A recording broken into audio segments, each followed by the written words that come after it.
同你講心咯，信耶穌係要講心嘅，係逼唔嚟㗎。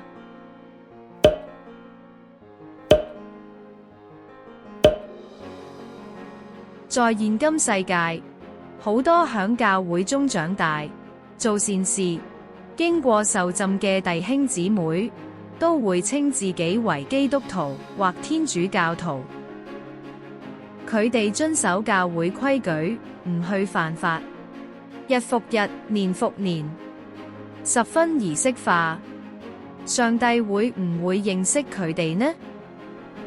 信徒就相信主耶穌為咗救贖佢哋嘅罪，而被釘上十字架而死，3日後復活，就係咁樣，信徒就可以得到永生。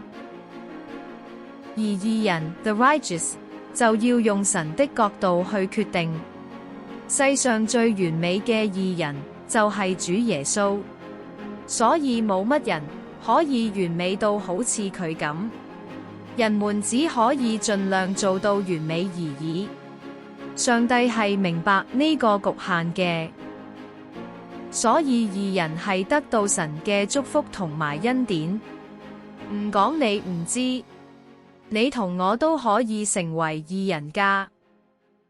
只要我哋受浸，相信耶穌嘅救贖，同遵守10誡就 OK 啦。有一點要留意一下，好多人都相信為善積福呢個道理，呢種做法係值得嘉許嘅。可惜佢只可以幫你響眾人面前得到一個善長仁翁嘅稱呼，而唔可以幫你響天堂上攞到一個位啊！只有相信主耶穌嘅救贖先至得㗎。多謝收睇，請點讚 like this video 及免費訂閱 free subscription 本視頻。有緣就下條片見啦。